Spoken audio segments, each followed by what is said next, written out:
상대성 이론은 양자물리학과 함께 현대물리학을 지탱하는 기둥입니다. 상대성 이론이 등장하게 된 배경과 상대성 이론의 주요 개념을 알아보겠습니다. 20세기 이후에 발전한 현대물리학은 그 이전의 물리학과 확연히 구별됩니다. 현대물리학은 다양한 분야에서 눈부신 성과를 올렸는데 이를 덧받치는 양대 기둥이 상대성 이론과 양자론입니다. 상대성 이론은 아인슈타인이 제창한 시간과 공간, 그리고 중력에 대한 물리학 이론입니다. 상대성 이론은 움직이는 개와 정지한 개에서 관측하는 물리 현상 사이의 관계를 다루는 물리학 이론입니다. 다시 말해, 서로 상대적으로 움직이는 개에서 관측하는 물리 현상 사이의 관계를 다루는 이론입니다. 상대성 이론은 특수상대성 이론과 일반상대성 이론이 있는데, 특수상대성 이론은 상대 속도가 일정한 관성계 사이에 적용되는 이론이고, 일반상대성 이론은 속도가 변하는 비관성계 사이에도 적용되는 이론입니다. 아인슈타인의 상대성 이론을 이해하려면 먼저 갈릴레이의 상대성 원리를 이해해야 합니다. 왜냐하면 아인슈타인의 상대성 이론은 갈릴레이의 상대성 원리를 물체의 속도가 빛의 속도에 접근할 경우에도 성립하도록 발전시킨 것이기 때문입니다. 갈릴레이의 상대성 원리는 모든 운동은 상대적이며 등속 운동을 하는 모든 좌표계에서 동일한 물리 법칙이 적용된다는 것입니다. 예를 들어 등속으로 운동하는 좌표계 S'과 정지된 좌표계 S에서 물체를 낙하하는 실험을 하면 모두 동일한 뉴턴의 운동 법칙이 성립한다는 것입니다. 움직이고 있는 어떤 물체의 위치와 시간을 정지계 S에서 관측한 양과 X방향으로 일정한 속도 V로 움직이는 운동계 S'에서 관측한 양 사이에는 갈릴레이 변환식이라 불리는 관계식이 성립합니다. 예를 들어 정지계에 대해서 X방향으로 속도 V로 움직이는 등속계에서 측정한 물체의 시공간 좌표와 정지계의 시공간 좌표 사이에는 다음과 같은 관계식이 성립합니다. 이 변환식을 갈릴레이 변환식이라고 합니다.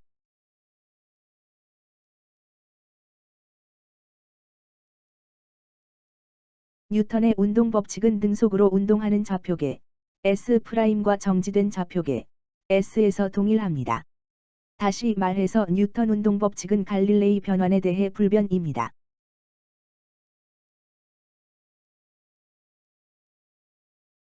그런데 전자기 현상을 기술하는 맥스웰 방정식은 뉴턴의 운동 법칙과 달리 정지 좌표계와 등속 좌표계에서 동일하지 않습니다. 이것은 맥스웰 방정식이나 뉴턴 운동 법칙 중에서 어느 하나는 완전한 물리 방정식이 아니라는 것을 의미합니다. 19세기 물리학자들의 중요한 과제 중에 하나는 빛의 매질로 가정된 에테르의 존재를 증명하고 에테르의 불가사의한 성질을 명확하게 밝히는 것이었습니다. 하지만 에테르를 검출하려는 과학자들의 시도는 계속 실패로 끝났습니다. 그럼에도 불구하고 에테르의 존재를 부정하는 과학자는 별로 없었는데, 아인슈타인은 빛의 매질의 존재 자체를 부정하는 광속불변의 원리를 특수 상대성 이론의 기본 공준으로 채택하여 에테르 문제를 해결합니다. 갈릴레이의 상대성 원리는 우리의 일상 경험과 잘 들어맞지만, 빛에 대한 사고 실험을 즐겨 했던 아인슈타인은 이런 의문을 품었습니다. 만약 빛의 속도로 날아가면서 빛을 본다면 빛은 어떻게 보일까? 자동차를 몰고 기차와 같은 속도로 달리면 기차는 정지해 있는 것으로 관측됩니다. 그러면 빛의 속도로 날아가면서 빛을 보면 어떻게 될까요? 빛은 그 자리에 정지해 보일까요? 이에 대해 아인슈타인은 그런 일은 없을 것이라고 생각하였습니다. 그는 빛의 매질로 가정된 에테르의 존재를 부정하고 빛은 모든 관성 좌표계에서 항상 일정한 속도로 움직인다고 생각하였습니다. 여기서 관성 좌표계는 뉴턴의 관성의 법칙이 성립하는 좌표계를 말합니다. 하나의 관성 좌표계에 대해 등속 운동을 하는 좌표계는 모두 관성 좌표계입니다. 아인슈타인이 채택한 광속불변의 원리는 우리의 일상적인 경험과는 다른 것입니다. 예를 들어 시속 70km로 달리는 자동차에서 시속 50km의 속도로 공을 던진다면 지상 기준계에서의 공의 속도는 두 속도의 합, 즉 시속 120km가 됩니다. 광속불변의 원리는 광원과 관측자가 어떤 상대적인 운동을 하든 광속은 변화가 없다는 것입니다. 이 계산법은 빛에는 적용되지 않습니다. 광속불변의 원리는 광원과 관측자가 어떤 상대적인 운동을 하면서 측정해도 광속은 변화가 없다는 것입니다.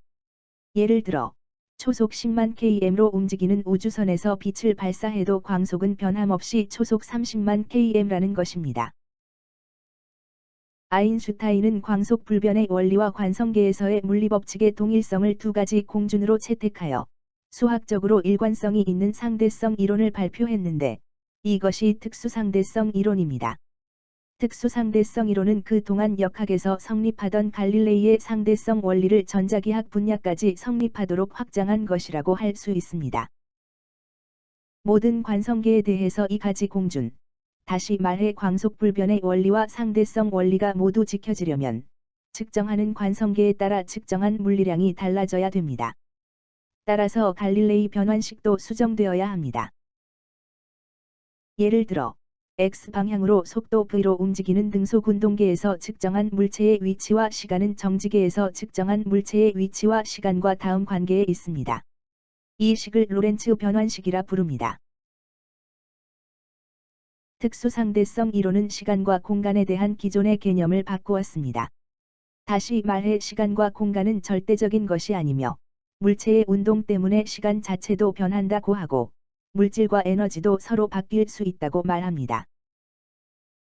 또한 운동하는 물체의 길이는 줄어들고 시간은 늦어지고 질량은 증가한다는 결과가 도출되는데 이러한 결과는 로렌츠 변환식으로 유도되고 실험적으로 모두 검증되었습니다. 상대적으로 운동하는 물체의 길이는 수축됩니다. 예를 들어 관성계 A에서 움직이는 다른 관성계 B를 보면 B의 길이가 줄어든 것으로 관측됩니다. 모든 관성계는 동등하기 때문에 관성계 B에서 관성계 A를 관측해도 A의 길이가 줄어든 것으로 관측됩니다. 속도가 빠를수록 줄어드는 비율은 더 커집니다.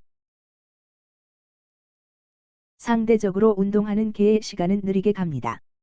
예를 들어 관성계 A에서 움직이는 다른 관성계 B를 보면 B의 시간이 상대적으로 느리게 가는 것으로 관측됩니다. 물론 모든 관성계는 동등하기 때문에 역으로 다른 관성계 B에서 관성계 A를 관측하면 A의 시간이 느리게 가는 것으로 관측됩니다. 상대성 이론에서 물체의 질량은 속도에 따라 변하는 양이 됩니다. 따라서 물체의 질량은 물체의 속도가 광속에 가까워지면 무한히 증가하므로 물체의 속도는 광속에 도달할 수 없게 됩니다. 여기서 m0는 정지 질량이라 부르며 어느 관성계에서도 일정합니다. 속도 ba로 움직이는 개에서 bb로 공을 던지면 공의 속도는 ba 플러스 사인 bb가 아닙니다. 로렌츠 변환을 이용하여 속도를 계산하면 위식과 같습니다. 예를 들어 ba 등호 0.5c이고 bb 등호 0.9c일 경우 이 식에 따르면 v 등호 0.965c가 되어 광속을 넘을 수 없습니다.